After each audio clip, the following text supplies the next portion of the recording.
예수님 안에서 오늘도 기적이 일어날 줄로 믿습니다. 하나님 말씀은 요한복음 14장 16절에서 17절까지 말씀 같이 보도록 합니다. 요한복음 14장 16절에서 17절까지 우리에게 주신 말씀을 고백하면서 함께 봉독하겠습니다. 내가 아버지께 구하겠으니 그가 또 다른 보혜사를 너희에게 주사 영원토록 너희와 함께 있게 하리니 그는 진리의 영이라. 세상은 능히 그를 받지 못하나니 이는 그를 보지도 못하고 알지도 못함이라. 그러나 너희는 그를 아나니 그는 너희와 함께 거하심이요 또 너희 속에 계시겠음이라. 아멘. 오늘 본문 말씀을 가지고요, 성령의 위로하심에 대해서 함께 하나님 말씀을 나누길 원합니다. 성령의 운행하심 기억하시죠? 혼돈과 공허와 흑암이 깊음 위에 있어도 중요한 건 뭐예요? 성령님이 운행하시면 됩니다. 그러면 새로운 창조와 질서와 회복의 역사가 일어나는 거예요.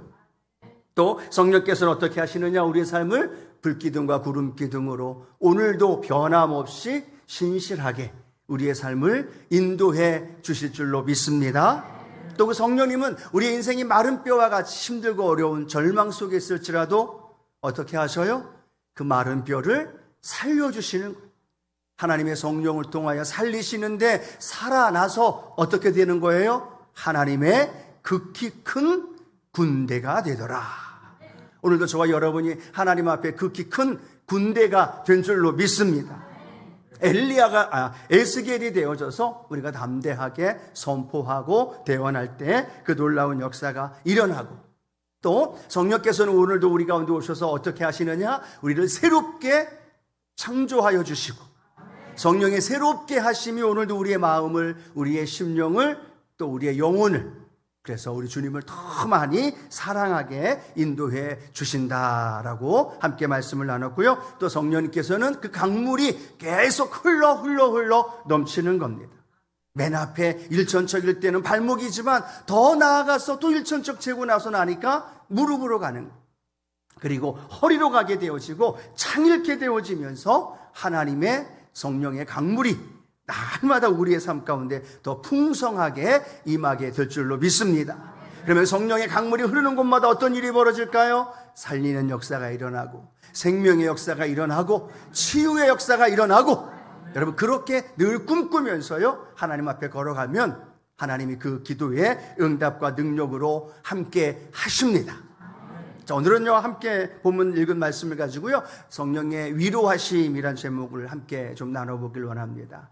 현대를 살아가고 있는 많은 사람들은 특징 중에 하나가 뭐냐면 단절된 시대에 살아간다라고들 이야기를 합니다. 개인주의가 워낙 팽배하고 또 이기주의적인 마음을 가지고 살아갑니다. 혼자서 뭐든지 할 수 있다라고 생각을 하면서 그 안에 즐거움도 누리고 그 안에서 편하게 살아가고자 하는 마음도 있습니다. 그래서 결혼도 하지 않으려고 하고, 결혼을 한 다음엔 자녀도 낳지 않으려는 좀 안타까운 모습들, 그게 현대인들의 어떤 특징 중에 하나이죠. 근데 그렇게 살다 보니까 그들 마음속에 어떤 마음이 늘 자리 잡고 있을까요? 고독한 마음들, 외로움의 마음들, 그리고 상처와 아픔으로 가득 차 있는 그러한 모습들로 살아가고 있는 모습을 보기를 원합니다. 그리고 나서 그들 마음속에 무엇을 받기를 원하느냐? 위로받기를 원한다는 거예요. 그래서 누군가를 향해서 날 좀 위로해줘 라고 말하는데 주변이 단절되어 있잖아요. 주변이 전부 다 개인주의고 이기주의적이다 보니까 서로에게 위로가 될 수 없고 서로에게 위로의 마음을 전해줄 수 없고, 그래서 상처를 받고 그래서 아파하며 살아가는 많은 모습들을 보게 되어집니다.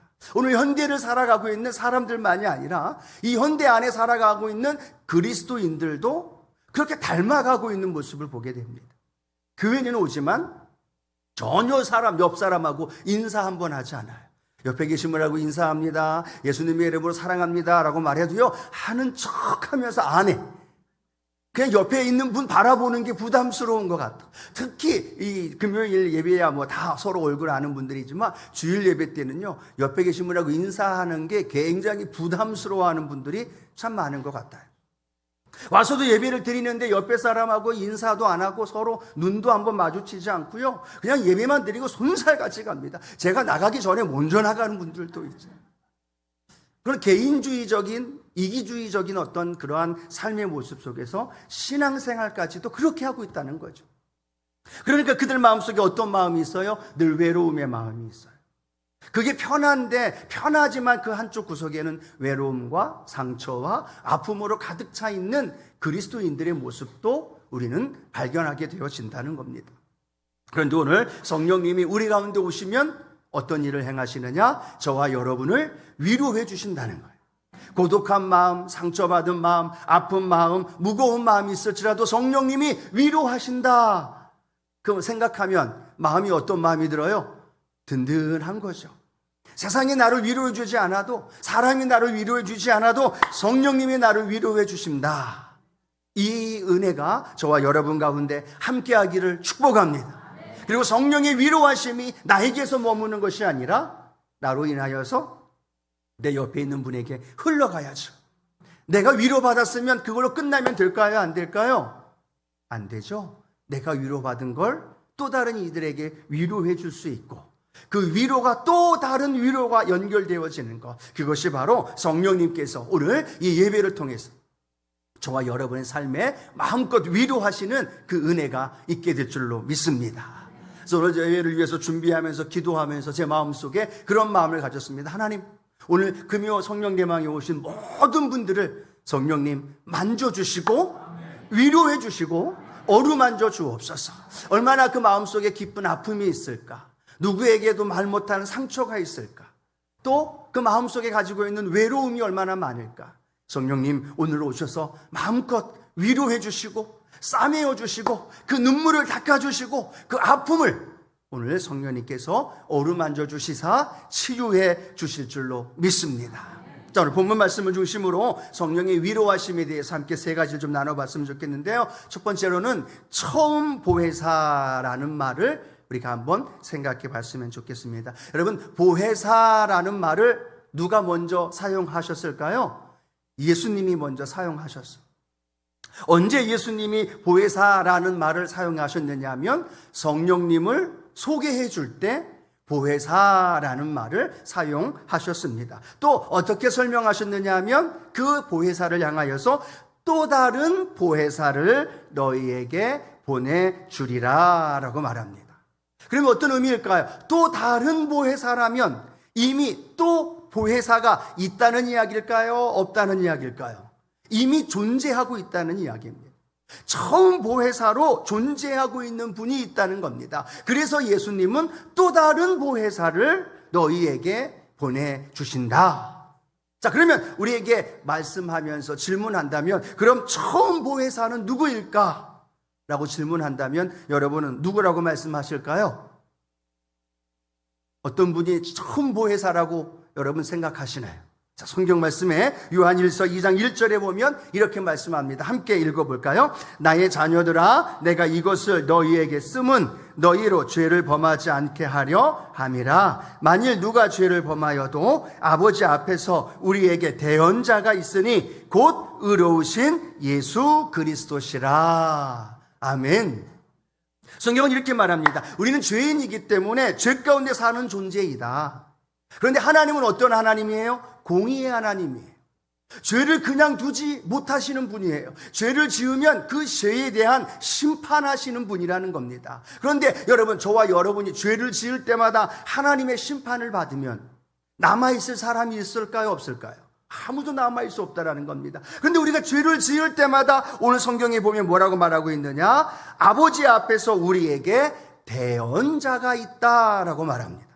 대언자라는 말은 무엇을 의미할까요? 대신해서 우리를 위해서 간구해 주시는 분, 대신해서 우리를 위해서 기도해 주시는 분이 계시다라는 겁니다. 그분이 어떤 분이에요? 의로우신 예수 그리스도다. 오늘 저와 여러분 안에, 우리의 심령 안에 의로우신 예수 그리스도가 함께하고 계심을 믿으시기 바랍니다. 그분이 어떤 분이라고 표현하고 있느냐 하면 대언자라고 표현하고 있는데요, 이 대언자라는 의미가 바로 보혜사라는 의미를 갖고 있어요. 대신 기도해 주는 사람, 변호해 주는 사람, 또 그렇게 고백해 주면서 위로해 주시는 사람을 의미하고 있는 대언자, 즉 보혜사라는 사실을 우리에게 설명해 주고 있다는 겁니다. 여러분, 예수님이 말씀하실 때 또 다른 보혜사라고 말씀하셨다면 예수님은 어떤 보혜사예요? 처음 제자들과 함께 하시면서 그들의 삶에 도와주고 위로해주고 함께 해주셨던 그분이 바로 예수 그리스도. 오늘도 저와 여러분에게 처음 보혜사로 예수님께서 함께 하고 있는 줄로 믿습니다. 그 예수님이 오늘도 우리 가운데 오셔서 어떤 일을 하셔요? 보혜사로서, 파라클레토스로 저와 여러분을 위로해 주시는 거예요. 어루만져 주시는 거예요.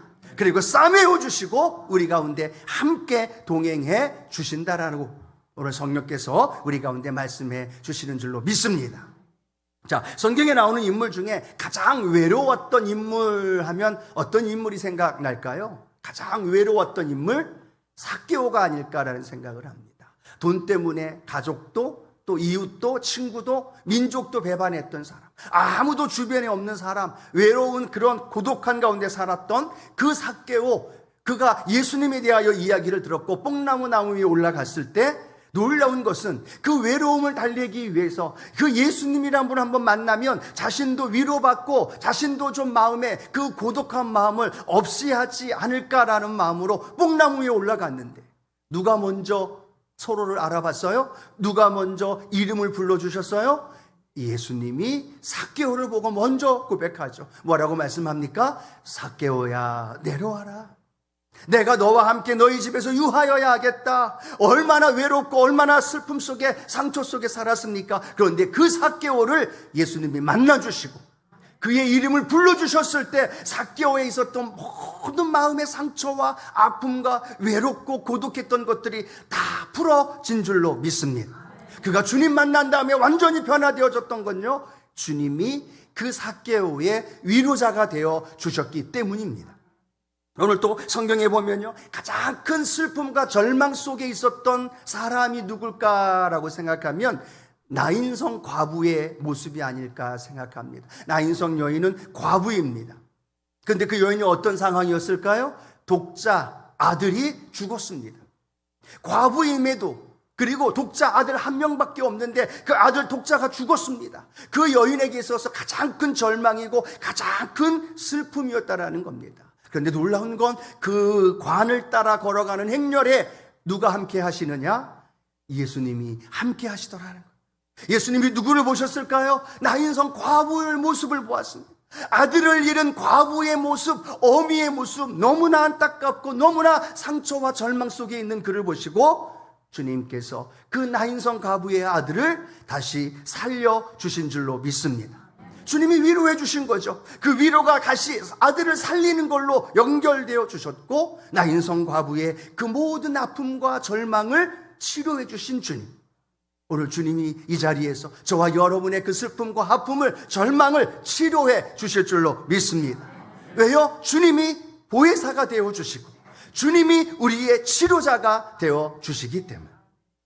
자, 또 한번 생각해 봤으면 좋겠습니다. 예수님 앞에 가장 나타나기, 그렇게 앞에 설 수 없었던 사람, 어떤 사람이 있을까요? 베드로가 아닐까 생각을 해보게 됩니다. 예수님을 부인하고 예수님을 저주하고 맹세하면서 모른 척했습니다.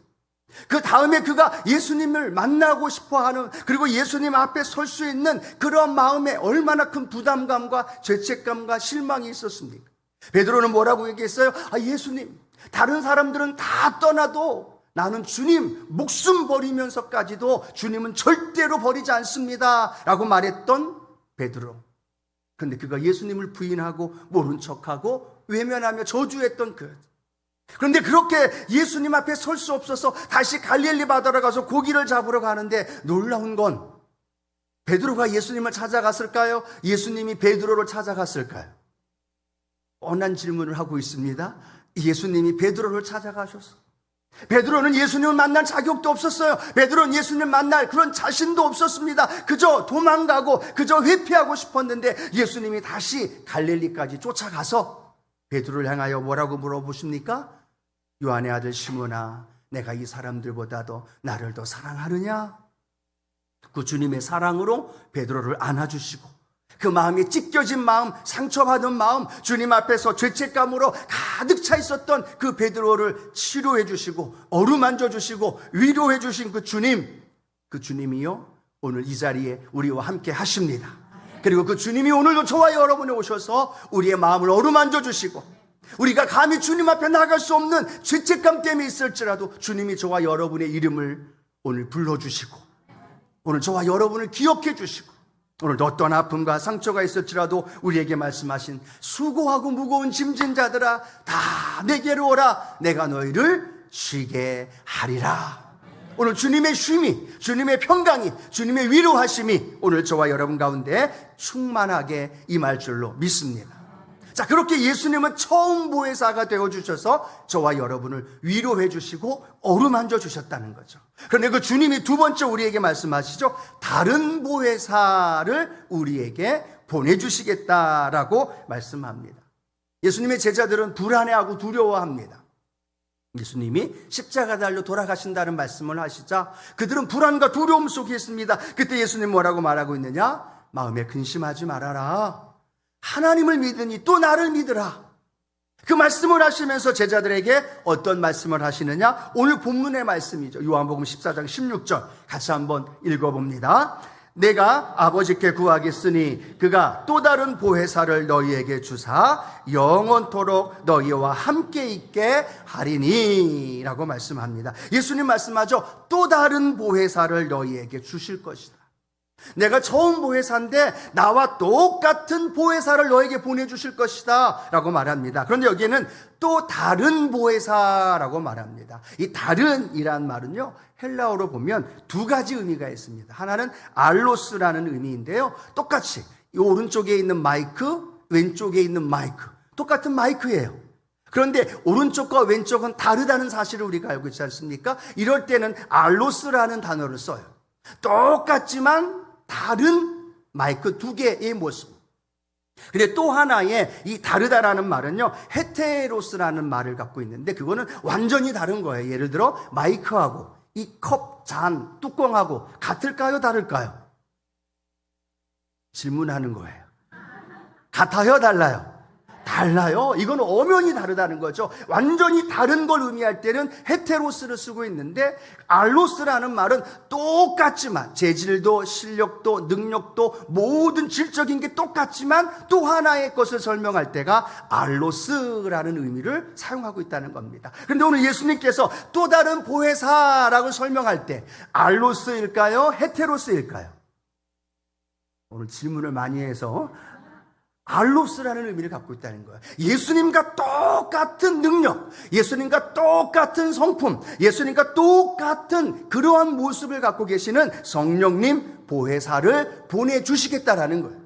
물론 예수님은 인간의 육체의 몸을 입고 오셨지만 성령님은 영으로 함께 하시면서 그의 인생 속에서 돕는 분으로, 위로자로, 그들과 함께 하시는 카운셀러가 되어주셔서 그들 옆에서 함께 하신다라고 말씀하시는 이 성령님을 예수님은 그들에게 전해주시겠다는 거예요. 아니, 오늘 저와 여러분이 함께 예배를 드리는 이 시간에 예수님은 우리에게 말씀하십니다. 내가 또 다른 보혜사를 너희에게 보내주었노라. 그리고 그 보혜사가 이 자리에 함께 하노라. 그리고 그 성령님과 함께 의지하며 살아가면 2000년 전에 이 땅에 오셔서 수많은 위로와 능력과 도우시고 함께 해주셨던 것처럼 저와 여러분의 인생 속에 똑같이 그 일을 이루어 주신다는 거예요. 아니, 어쩌면 우리의 삶에 영으로 찾아오셔서 우리의 공간과 시간을 뛰어넘는 가운데 우리에게 역사하시는 놀라운 성령의 능력이 저와 여러분을 오늘 이 예배 안에서 위로해 주시고 어루만져 주시고 치유해 주시는 놀라운 은혜가 우리 안에 있게 될 줄로 믿습니다. 그래서 처음 보혜사이신 예수님, 또 다른 보혜사이신 성령님이 동일하게 우리의 인생 속에 오셔서 어떤 일을 행하시느냐? 성령의 위로하심으로, 파라클레토스, 보혜사로 저와 여러분 가운데 함께 하신다라는 것. 특별히 보혜사로 함께 하시면서 우리에게 어떻게 하시느냐? 성령의 위로하심을 우리에게 부어 주실 줄로 믿습니다. 우리 그래서 성경에 보면요, 사도행전 9장 31절에 보면 성령의 위로하심에 대하여 이렇게 설명하고 있어요. 우리 사도행전 9장 31절 함께 읽어봅니다. 그리하여 온 유대와 갈릴리와 사마리아 교회가 평안하여 든든히 서가고 주를 경외함과 성령의 위로로 진행하여 수가 더 많아지니라. 아멘. 온 유대와 갈릴리와 사마리아 교회가 평안하여 든든히 서가는 거고요, 주님을 경외함과 더불어서 한번 따라할까요? 성령의 위로로 수가 더 많아지니라. 성령의 위로하심이 있는데 그 결과가 어떻게 나타나느냐? 구원받는 자의 수가 더 많아지더라는 거예요. 여러분, 이 놀라운 은혜가 있게 될 줄로 믿습니다. 성령의 위로가 대체 뭘까? 라고 제가 주적을 찾아보면서 많은 군데를 찾았는데 역사적인 상황 속에서 그런 이야기가 기록이 되어 있습니다. 이 초대교회, 예루살렘 교회가 급격하게 부흥하잖아요. 그런데 그 당시 로마에서 황제로 있었던 사람이 칼리굴라라는 황제가 있었습니다. 근데 이 칼리굴라라는 황제가 스스로 자신을, 모든 로마의 황제들은 스스로 나는 자신을 신이라고 부르잖아요. 그런데 그 자신을 신이라고 부르면서 그 유대에 있는 예루살렘 그 지성소에 자신의 초상화를 그곳에 설치하려고 했다라는 겁니다. 유대인들 입장에서는 그걸 받아들일 수 있을까요? 없을까요? 도저히 용납할 수 없습니다. 다른 건 몰라도 그들이 섬기는 지성소에서 그 로마의 황제의 그 초상화를 붙인다는 건 그건 말로 형용할 수 없고 상상도 못하는 겁니다. 그러다 보니까 유대주의자들이 늘 기독교를 박해하고 그리스도를 믿는 사람들을 핍박하였던 그 모든 에너지와 물질과 그 모든 신경 썼던 것들이 어디로 쏠리기 시작할까요? 로마의 칼리굴라의 초상화가 예루살렘 지성소에 설치되지 않기 위하여서 그곳에 온갖 방법으로 그걸 막고 있다는 사실을 설명해 주고 있다는 겁니다. 그러니까 유대주의자들이 기독교인 그리스도교를 핍박했던 모든 에너지와 그 수고와 그 모든 것들이 어디로 집중이 되어지느냐? 방향이 틀어져서 로마 칼리굴라의 초상화가 유대 예루살렘 지성소에 설치되지 않도록 막는 일에 집중하고 있다는 겁니다. 그러다 보니까 자연스럽게 어떤 일이 벌어질까요? 기독교가 핍박하던 것이 점점 사라지기 시작하는 거예요. 그리스도를 믿는 사람들의 수가 점점 늘어나기 시작하는 거예요. 그전에는 계속되는 핍박 때문에 숨어 있어야 하고 교회가 어려움을 겪어야 하는데 그 많은 유대주의자들이 로마 칼리굴라의 정책에 반대하면서 그쪽에 집중되어지는 틈을 따서 성경은 뭐라고 말씀하고 있어요? 성령의 위로로 진행하여 수가 더 많아지니라. 여러분, 여기서 놀라운 걸 우리가 발견하게 됩니다. 성령의 위로라는 말은 내 마음에 오셔서 나를 만져주시고 어루만져주시고 쓰다듬어 주시는 것도 성령의 위로하심도 있을 수 있지만 성령의 위로의 가장 궁극적인 목적은 뭐냐면 하나님의 구원의 역사가 이루어가는 것, 더 나아가 내 삶의 문제가 해결되어지는 것, 내 마음을 알아주는 것, 내 마음을 치료해 주는 것, 내 마음 아픔고 상처받은 걸 어루만져 주는 것으로 끝나는 것이 아니라 내 삶의 궁극적인 문제까지도 해결해 주신다는 거예요. 많은 기독교인들은요, 상상하지도 못했어요. 계속되는 핍박 속에 견딜 수 없는 절망이 다가왔는데 놀라운 하나님의 성령의 역사는 뭐예요? 로마의 칼리굴라 황제를 들어서 그런 정책 하나를 딱 놨더니 모든 유대인들이 그곳으로 집중하면서 기독교인들 핍박하는 것들이 풀려지게 되어지고 점점점 구원의 역사, 복음의 능력이 나타나더라는 거예요. 여러분, 성령의 위로하심과 역사하심은요, 내가 원하는 방식, 내가 계획한 대로, 내가 뜻하는 대로, 내가 계획되어진 큰 그림대로 이루어지는 것이 아니라 성령의 방법으로, 성령의 능력으로, 성령의 일하심으로 오늘 저와 여러분 가운데 위로해 주시고 함께 해 주시는 줄로 믿습니다. 오늘 여러분이 어떤 문제를 가지고 왔어도요, 그 문제를 응답해 주심으로 저와 여러분이 응답받고 해결받고 성령의 위로함을 받는 거예요. 그것이 오늘 성령을 통하여서 오늘 저와 여러분에게 주시는 한없는 위로하심이 되어지시기를 주님의 이름으로 축원합니다. 우리의 마음을 위로함 받기를 원하고 우리의 마음이 치유받기도 원하고 또 오늘 가지고 있는 기도의 제목이 내가 원하는 방식이 아니라 성령의 원하는 방식으로 응답되어지고 성령의 그 능력의 역사가 강건하게 이루어질 줄로 믿습니다. 자, 세 번째 오늘 우리가 기억해야 할 것은요, 그 처음 보혜사, 다른 보혜사가 동일하게 우리에게 임하시는 건요, 영원히 함께 하리라 라고 말하고 있다는 것. 함께 고백할까요? 영원히 함께 하리라.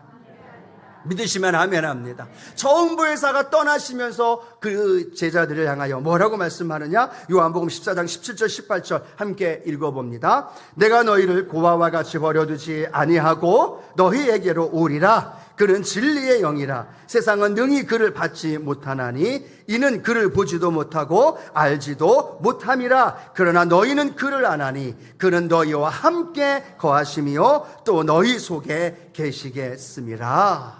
아멘. 이 말씀 안에 계속 반복되는 말씀이 뭐예요? 고아와 같이 너희를 버려두지 않겠다. 너희 속에 함께 하리라. 너희 안에 날마다 동행하리라 라고 말씀하시면서 계속 강조하고 있는 건 주의 성령이 오늘 저와 여러분과 함께 하고 있다는 거예요. 저와 여러분을 고아와 같이 버려두지 않는다는 거예요.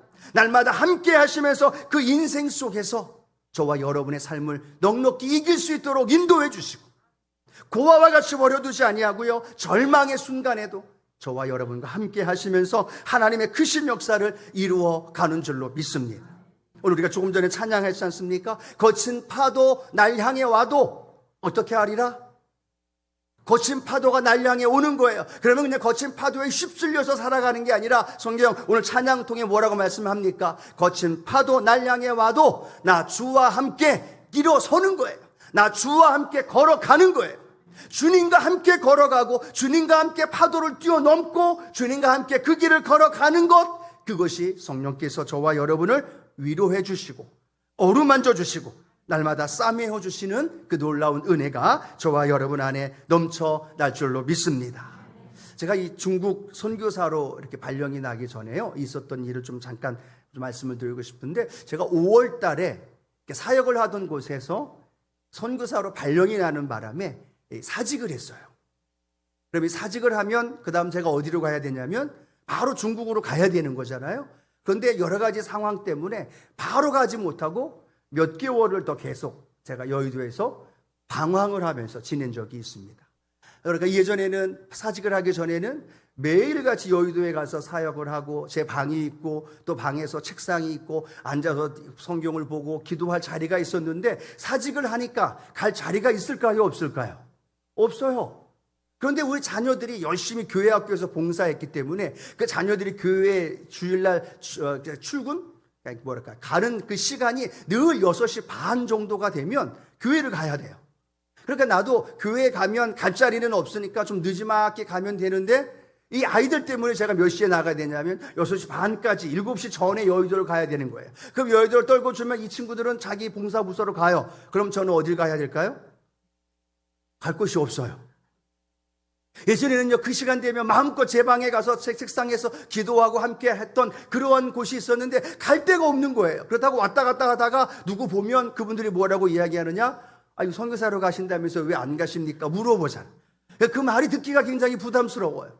그래서 몇 주를 차에서 그냥 방황을 하다가 시간 되면 예배 시간인데 예배 시간에 앞에 들어가서 예배 드리면 성도들하고 부딪히니까요, 가장 늦은 시간에 가장 꼭대기에 올라가서 예배를 드리는 거예요.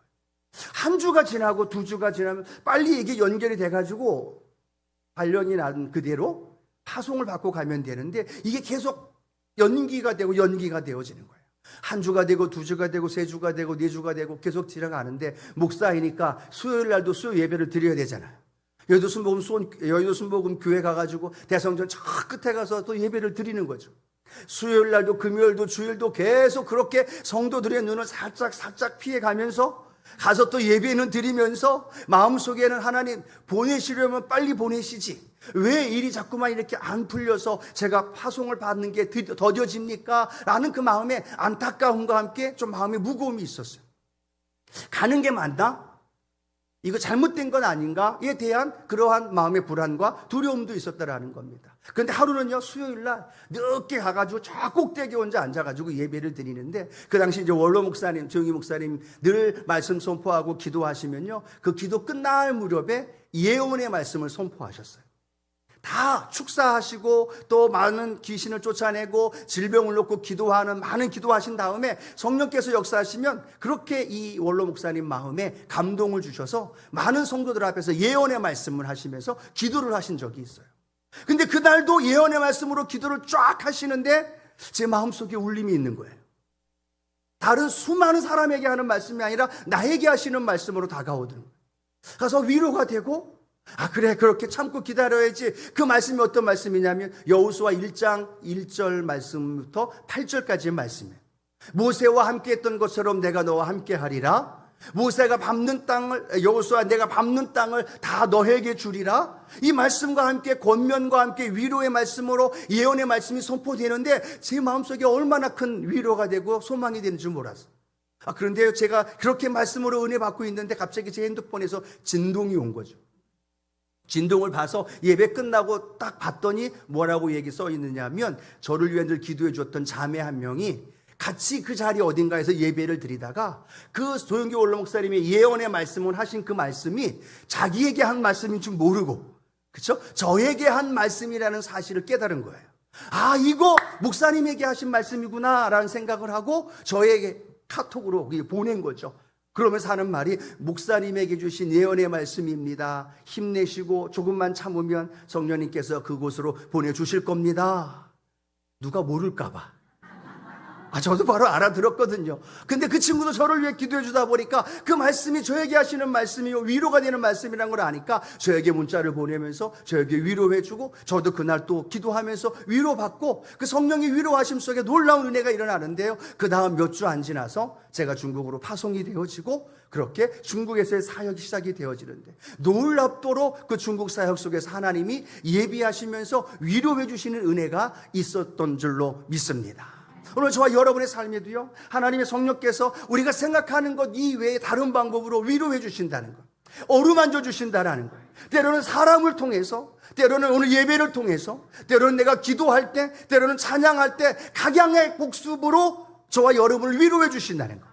그 위로가 내 마음을 만지는 것도 있지만요, 내 문제를 해결해 주는 것도 있고요, 내 문제가 치유되어지는 문제도 있고요, 내 마음속에 불안하고 두려운 모든 것들이 오늘 해결되어지면서 성령께서 위로해 주는 은혜가 오늘 저와 여러분의 삶의 현장 안에 날마다 넘쳐날 줄로 믿습니다. 그래서 그 위로함 받은 걸 가지고 또 다른 누군가를 위로해 주는 거고, 그 위로함을 통하여서 성령의 위로의 통로가 되어져서 마음껏 하나님 앞에 쓰임받는 우리 믿음의 성도님들 되어지기를 주님의 이름으로 축원합니다.